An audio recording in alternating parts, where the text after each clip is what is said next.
Hi guys, today I have for you beginner calisthenics workout routine. This routine is a full body workout and it consists of 5 different exercises. The push-up, pull-up, dip, squat, and finally an ab circuit. Before I hop over into the exercises, a few things. 1. Don't get too fixated on the specific rep count. As you progress pretty quickly within the first few weeks and months, you're going to notice that you get stronger and you're able to perform more reps than you did initially. It's important that as you get stronger, you up the rep count and make the exercises more challenging for yourself so you can get more out of them.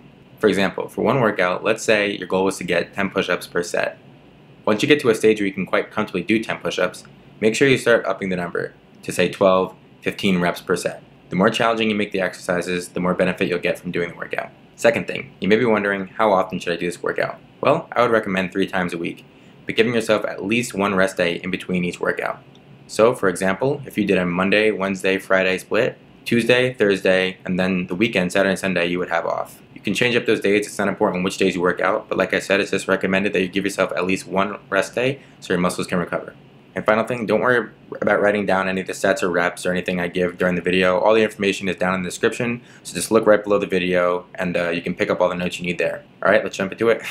Something I didn't record here is just it's important to warm up before getting into some of these exercises. So I'd recommend doing 30 seconds of jumping jacks, high knees, jog in place, something to just get you a bit active and get your blood flowing before we get into these exercises.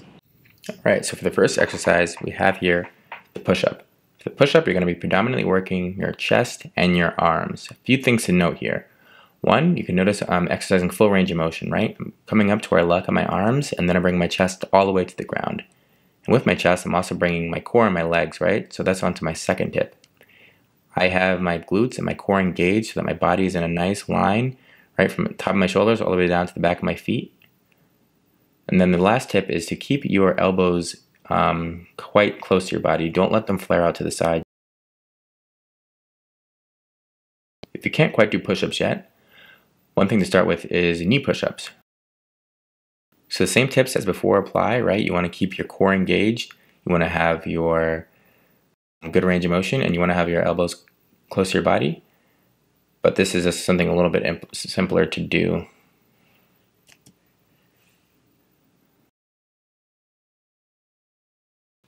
Next up, we have the pull-up. This movement is going to be working your back, your arms, and your shoulders, as well as your core should always be engaged with a lot of these exercises, so your core is going to get worked too. I have included a few progressions for this one because pull-ups are quite hard to do, right? Unlike with the push-up, with the pull-up here, your only point of contact is your hands, right? You don't have your feet to assist you. So this is quite difficult for beginners to work with usually. So one step down in progression is the resistance band assisted pull-ups. So for these, you can see I kind of get myself in this resistance band here, and this is going to assist me when I am coming up on the bar, and also you have to maintain control throughout the downward motion as well, throughout the negative. So the resistance band also gives you the benefit of having a little bit more control and stability on the negative there. So before you get to the stage where you're using the resistance band, a few of you may need to start with doing pull-up negatives. So you can see here, I got on a chair. I kind of had to hop up because my chair wasn't high enough, but the point still stands here that what I'm doing is I am trying to, on the way down, maintain control, and I'm trying to lower myself down gradually. And this is going to help you build up the strength to eventually do pull-ups, right? To eventually be able to do the other part of the motion where you're actually going up. So it's very important that you can say I'm taking my time, I'm not rushing, I'm starting, right, full range of motion, right? So my chin's above the bar when I start, and I lower myself down, I maintain control, try not to swing. I was swinging here a bit, but that's not the ideal form there. And then if you don't have a chair, or if you can reach, you can also just jump. So that's what you're going to see me doing here. So this is the same type of negative. It's just that I'm not using the chair for assistance. And you can, like I said, I still had to jump with the chair. Ideally, you wouldn't have to. So you either can jump, or you can get up on a chair or something and lower yourself down. But again, maintain control. Try to go for 7 seconds if you can on these negatives. 7 to 10 seconds is good, but it may be hard to do at first. Next up, we have dips. So we have these dip bars here. Dips are going to work on your chest and your shoulders, as well as your triceps. Again, I have control, I'm engaging my core, and again, right, I am pretty good with the speed. I'm not, bouncing up and down. I'm trying to have stable, controlled movements. If you can't quite do dips yet, you can work on dip negatives. With these, I wish I was a little bit better in demonstrating. I should have, like with my pull-ups you saw there, right? I talked about how it's important to, put your muscles under tension and to really take them slowly, your negatives. So these I did a little bit quick. I wish I did them a bit slower. And, you should strive for the slowness, and then you're going to build up strength, right? And you'll be able to do full dips where you can also get up. And then leaning dips, these are harder than both the dip negatives and the dips because these are going to work more in chest. So I just threw these in here a bit. You can try these out eventually when you have dip strength. Maybe do about 10 dips. You can try to lean and do some as well there. If you don't have dip bars, or if you just want to use a chair, right, you can do these chair or bench dips. So as you can see here, I have myself in front of the chair and I'm lowering myself down and then working my way up to where my arms are extended. If you want to make this more difficult, you can get another chair. You can put your feet on that other chair and you can lower yourself down. It makes it a bit more difficult.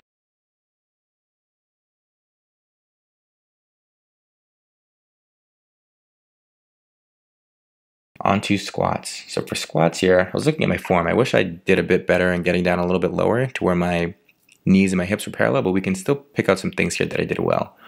One, I have a good stance here. It's so slightly wider than shoulder width, and my feet are turned out to the side about 15 to 30 degrees out from straight ahead of me. And my knees, they're always pointing out and over my toes, right? So for beginners, sometimes it's easy for your knees to want to cave in, so it's important that you recognize that you should be keeping them out. Another thing, I'm trying to keep my chest up, my head up. I'm sending my butt back. But I'm looking at one point on the wall here to make sure like I said, I'm keeping my head up and my form is good. You can notice my back is straight throughout the whole movement here. It's good. I'm not caving in or having any arch in my back. All right, and lastly, we have here an ab or core circuit. So this consists of 4 different exercises which we're going to use to strengthen our core. First one up is the mountain climbers. So you can see here that I'm just trying to bring my knees in and keep a tight core overall. Here I'm now demonstrating flutter kicks and leg raises. So first off, I'm with the flutter kicks here. These are going to work more of your lower abs, right? Because it's more of the working at the hinge motion there at your waist. So if you want to move on to leg raises, which may be a bit harder because you're having to handle more load, but you can notice that I do not try to let my feet touch the ground at all. Okay, bicycles here. I'm doing these kind of slowly just to demonstrate, but again, another great ab exercise, right? You bring your elbow to your opposite knee, and you can do these a bit faster, and this gets the crunching motion in. So this is another beneficial ab exercise to, tighten up your core. And finally, you could work on some side plank rotations, which again are good for your core and your obliques as well. For these, it's important to not let your hips sag, and that you maintain, again, control, and that you're engaging the core throughout the whole thing. Hey guys, one quick thing before I go here, and don't mind the footage here, this is just some LSIT stuff for another video. I just wanted to make sure for these ab exercises, I realized 30 seconds may be a bit too much for a beginner, so if instead of going for that time amount, you would like to instead go for reps, that would also be good. So you can go for, on the flutter kicks, and the leg raises, and the crunches, instead of going for a full 30 seconds, you can try to go for something like 15, 20 reps, something in that range, and that'll also give you a good workout there, so don't worry about the timing aspect of it. Hey guys, thanks for checking out today's video. 2 quick things before I go. 1, you guys should come check out my Twitch channel. There, I live stream my workouts every day, and those workouts consist of exercises like the ones you just saw in this video, ones that are more focused around building strength and muscle, or ones that are more focused around burning fat and enhancing cardio. Second thing, I also give answers to your fitness questions, so anything you ask me in chat about nutrition or working out, I'd be happy to answer. So yeah, if you'd like to interact with me at all, or you want some fitness advice, just come check out my Twitch stream. Link is down in the description. Thanks.